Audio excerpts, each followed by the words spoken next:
To round out our afternoon, we've got two presenters speaking remotely on nuclear energy. And the first of those is Helen Cook, lawyer, principal at GNE Advisory, which focuses on the nuclear energy sector. And Helen wrote the book, literally wrote the book on nuclear law. Oh, there you are. Hi. Hi, Andrea. Great to see you. And we're going to hear from Helen some of the significant advancements in nuclear energy around the world. Thank you very much, Helen. So, Andrea, when you asked me to speak today, I really wanted to say no because I've just returned from almost 2 weeks away from my kids overseas, and the Bledisloe Cup, the first match, is also being played right now. So I really wanted to say no, but in the end, I couldn't, because I have just returned from the IAEA's annual general conference, and I knew that I would have sort of lots of updates and be inspired again about what is happening out there globally in the nuclear energy sector after feeling rather deflated earlier this year, considering what happened at our recent election. So I said yes, and I'm very happy to be able to share some of what is inspiring me in the work that I do, which is to advise both newcomer countries on setting up their laws, their institutions, and their regulatory frameworks in advance of the introduction of nuclear energy, as well as working on projects. So working on the procurement and construction contracts, and then implementing those contracts for actual new build that's occurring around the world. And I work on projects from Egypt to projects in the United States and Canada. Or I thought what I would do is do a bit of a introduction with some high-level thoughts about what are sort of the key drivers of what's going on internationally in nuclear, and then also to zoom in into certain regions of the world. And I've got some maps with some information on what's going on in different countries. Okay, so I'm sure most of you all know about the current status of nuclear energy, that there are about 32 countries operating more than 400 reactors. We have 63 under construction in 15 countries. And the newcomer countries, so the countries that don't have nuclear but are on this list because they are constructing reactors, are Egypt, where I work, Turkey, and Bangladesh. What was interesting coming out of the IAEA General Conference this year is that for the last few years, the IAEA's number of countries, so the official number of countries according to the IAEA that are considering the introduction of nuclear energy or are actively introducing nuclear energy for the first time, had stuck at 50. And every time I had discussions with friends and colleagues who work at the agency, they would say, oh, that number's going to increase. There's lots of countries talking to us. But it sat around the 50 mark for a number of years. Well, this year, in the lead up to the IAEA General Conference, the report was produced by the IAEA that's their official count of countries that are introducing or actively considering nuclear energy, and it's jumped up to 60 countries.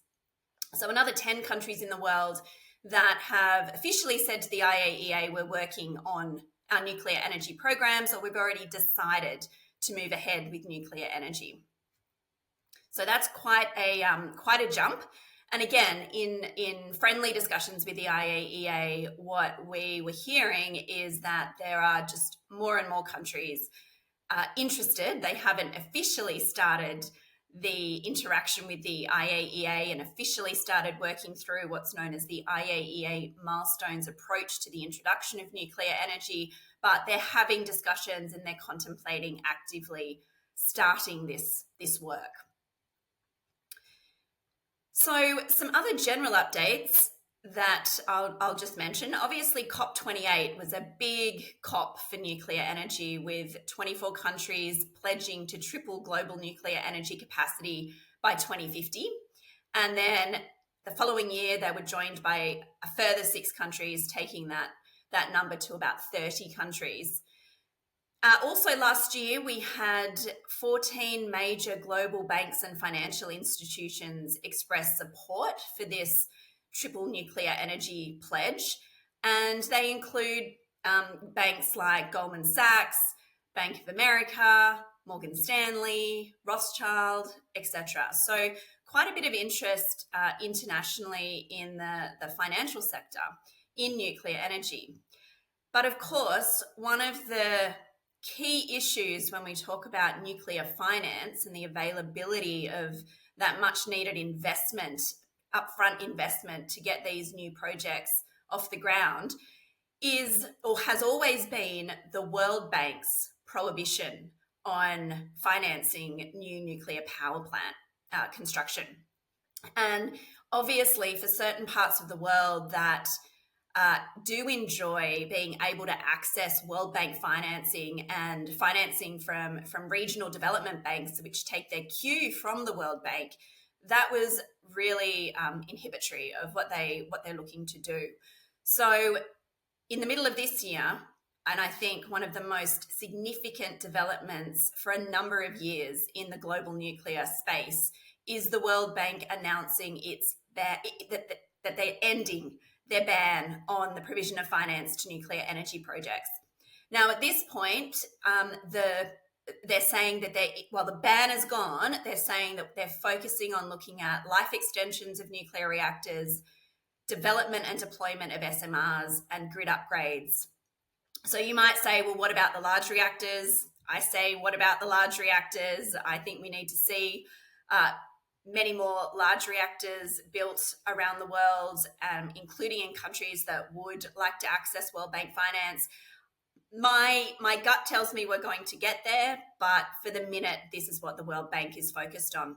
And I actually heard and this is just in discussions, that the World Bank is looking around for potential case study countries, and that they might look at doing some supporting infrastructure development first, because that's always been a question mark too. And through my work with newcomer countries and government-owned future owners and operators of these new reactors, there's not only the issue of the financing of the reactors themselves, but there's also the issue of all of the surrounding and supporting infrastructure that also needs to be funded.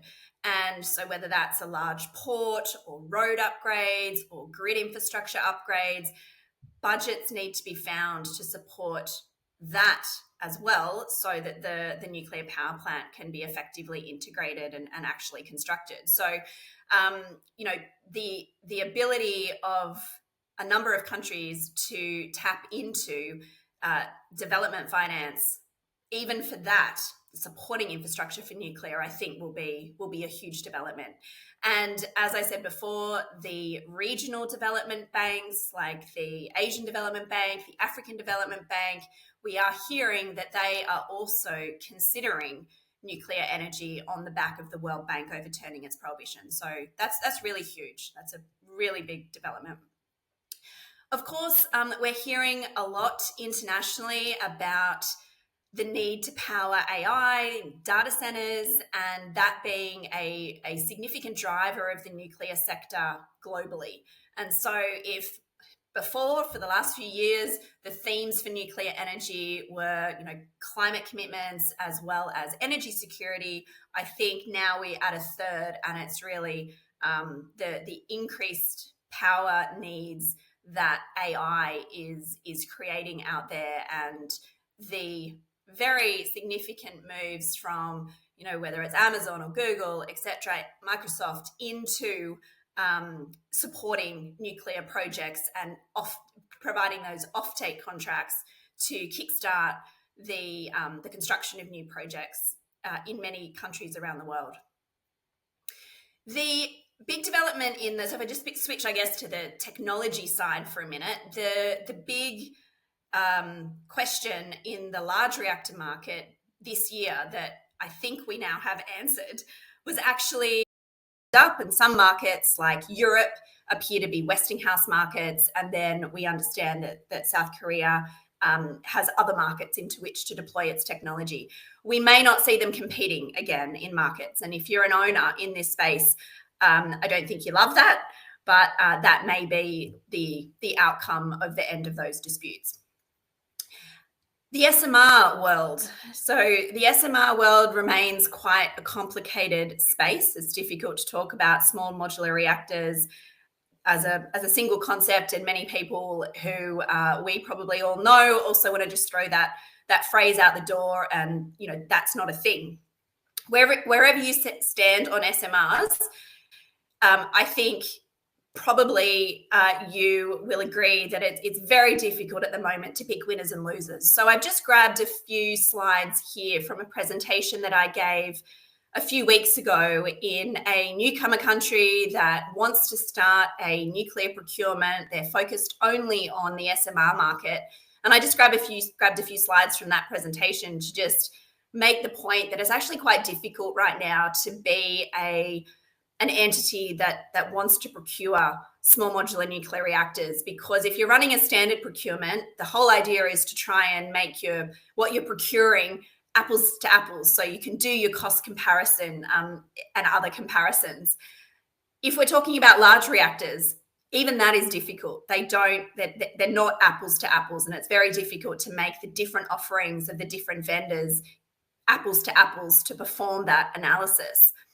But I say, the SMR market is really like a fruit basket. And actually, this picture here probably is also inaccurate, because all this fruit looks pretty ripe and ready to eat. Whereas in the SMR world, that is simply not the case. And sometimes when you're looking at it from the outside as an entity wanting to procure, and you're listening to the different vendors, it's quite difficult to determine from this fruit salad which are going to be the ones that are going to actually emerge as viable, commercially available for deployment. And so again, these are slides from a presentation I gave recently, but I do think that there is some consolidation around certain technologies, and I'll let this slide speak for itself. Apart from the Canadian case at the top, all of the rest are in Europe. And probably not surprisingly that Rolls-Royce has found a customer base there. But that what looks like consolidation, I always want to say, don't count other technologies out quite yet. This is not the end of the story. We haven't really got to the point where we know who's going to actually build and actually deploy and actually commercialize. But there are governments as well, including the United States, that are out there supporting technologies and doing government-to-government deals around technologies. Of course, this is right out of the Russian playbook. This is what Russia does when it is looking to do a nuclear project in a foreign country. It starts off as a bilateral deal, government to government, and then the state-owned entity under Rosatom comes in and negotiates commercial contracts. Of course, Rosatom is offering small modular reactors as one of its offerings as well. In the United States, we also need to watch the two projects that are being part funded by the US Department of Energy, with the X-Energy project with Dow, and then TerraPower building in Wyoming. And as I said before, these state-owned players, they also have their SMRs, whether it's the Chinese, of course, the Russians, and the South Koreans as well, have technology that they're looking to deploy at home and then commercialize for foreign countries. So quickly then, I just want to jump around the world a little bit. And again, this isn't the best use of my slides, I'm sorry, but I won't spend too much time on North America. There's a lot happening in nuclear in North America and Canada as well. Canada is where we are seeing quite a bit of SMR activity, but of course, the CANDO technology is very strong, originates in Canada, strong in Canada. The Canadians are out there looking to deploy, and they're actually also in Vienna having various bilateral discussions. So the Canadians are shaping up to export their technology once again, as well as being the host country for some SMR demonstration projects. So much activity in the United States, I really wouldn't know where to start. But of course, anything that sees the United States deploying technology at home with a view to exporting it, in my opinion, is fantastic, and we need as much of that as we can get. Moving on to Europe. Europe's such an interesting place for nuclear. Maybe it's going to get less interesting because the inbuilt opposition to nuclear in certain countries does seem to be waning, and that, of course, was an important factor in the World Bank overturning its prohibition on nuclear earlier this year. But so many countries in Europe, a place that generates 26, I think, % of its electricity from nuclear, country after country have new build programs and projects. And then we're seeing a number of countries entering into that newcomer space. So Estonia, Poland, Norway, and then discussions by Italy, Serbia, Latvia. I'd almost put Greece on this list as well. So a lot of action and activity in nuclear in Europe. Africa. Now, there's only one country in Africa that currently has nuclear energy, and that's South Africa. Egypt, as I said, is building 4 large reactors on the Mediterranean. And almost, well, I'm not going to say every country, but so many African countries have nuclear aspirations, and many of them are in discussions with Rosatom, the Russians, the Chinese. The Americans are trying to get their foot in the door, but the state-owned entities really do well here. I think this is a region where the World Bank and how the World Bank moves and the policies that the World Bank puts in place and the types of infrastructure and projects that the World Bank will lend to will be crucial, because there are countries like Ghana, like Kenya, which have done a lot of work for a lot of years to be ready to have nuclear energy. And the key sticking point for them is the upfront financing of the projects. So let's see what the World Bank's initiative can do here. It's a region where there's tremendous interest, a lot of work being done, and a lot of need for clean power. The Middle East and Central Asia, we have, of course, the UAE as the most recent newcomer country to join the nuclear club and bring their reactors online in a very impressive timeline and a very impressive manner. Lots of other countries in this part of the world are also interested in nuclear. Turkey will be the most or the next G20 country to have nuclear. So they are in the commissioning phase of their reactor build with the Russians. Egypt will be the next. And then many countries like Uzbekistan and Kazakhstan have very active procurement arrangements. Actually, Uzbekistan has concluded SMR contracts with the Russians and is now looking to move to large reactors as well. So a lot of activity in this part of the world as well. And then this is actually my final slide, and I hope you can kind of see it. I always like to end on this slide for an Aussie audience, because so the green dots here, the green countries are the countries that have nuclear today, but all of the orange dots, I should have said this earlier, are newcomer nuclear countries.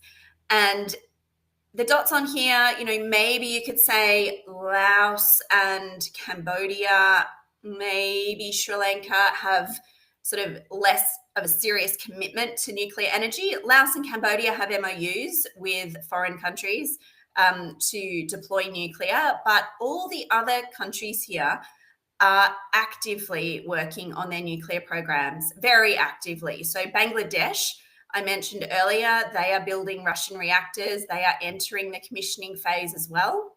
And every other country, apart from Laos and Cambodia, are working through. I think actually have worked through. Even Sri Lanka has finished that phase 1 of the IAEA milestones approach. And I can say personally that I have visited 4 of these countries in the last few months, all wanting to talk about how to move ahead in the procurement phase of their program.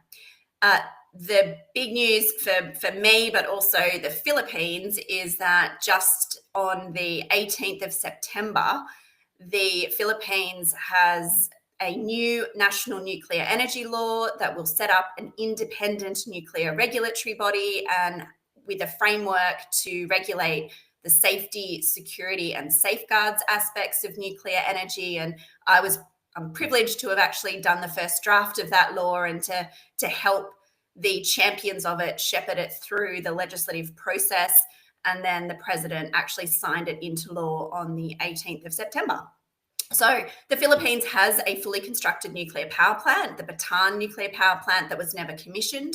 So arguably from this picture, the Philippines is actually potentially the closest to being able to turn a reactor on in this part of the world. So sort of exciting times if you're in these countries and in this part of the world. And then, of course, that brings us all the way home to Australia. And I'll end by saying that it's always with mixed feelings that I go to these international conferences. You know, I love the General Conference in Vienna. It's a great week, but being there as an Australian is always quite difficult. The Aussies actually held 2 side events this year. One of them was around nuclear forensics with the government of the Philippines, and it showcased bilateral cooperation in nuclear forensics between Australia and the Philippines. It was very interesting.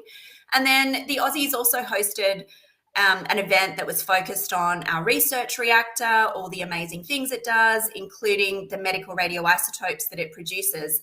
And I sat in that session and felt very proud to be an Australian.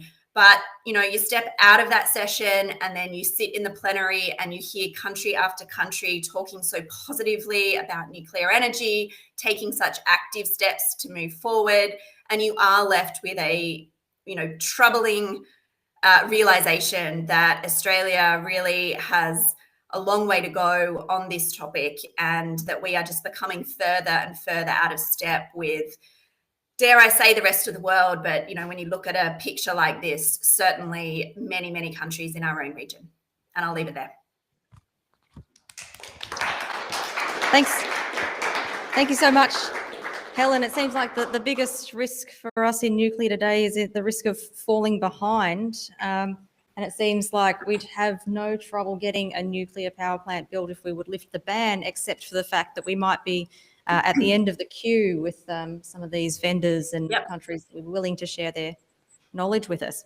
Can I get you to clarify on the World Bank ending its ban? So when I read about the World Bank ending their ban on nuclear financing, they'd committed to SMRs, small modular reactors, and refurbs, but hadn't committed to funding new large nuclear yet. Did I read that correctly?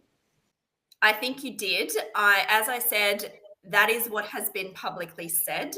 It would not surprise me at all, considering the international interest in building large reactors as well, and the timelines, I think, for SMRs, if we saw that softening to nuclear new build generally. But I don't know.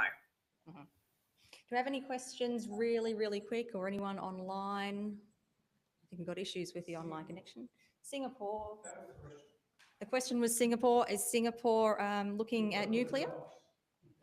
Yes. So Singapore has an energy policy that in one of their scenarios to reach net zero by 2050 requires nuclear. And because Singapore is Singapore and the way they go about things, they want to position the country to be, in their words, a fast adopter of nuclear energy. And so they are actually actively working through the IAEA's milestones approach, phase 1, to do the work necessary to be ready to have nuclear. And that is that's a Singaporean way of doing it. I think it's a really reasonable, pragmatic, smart approach to what we don't know, and what they don't know. Will they need nuclear or not? But they're certainly going to be prepared to adopt it if they find out that they do. That's an interesting point for 2 reasons. Firstly, because of the Sun Cable project, which is not progressing, where Australia was going to export all its solar energy via undersea cable to Singapore. Not all of it, all of it from that project. And the second point is that Singapore was the first country in the world to approve cell-cultured meat. And I think that gave Australia a lot of confidence in being able to approve it here. So that's a great point about Singapore. I think we might have to move on to our next speaker. So I'm going to say thank you so much on a Saturday afternoon when you've just got back from overseas, Helen, for joining us. And I hope you can catch the end of the game.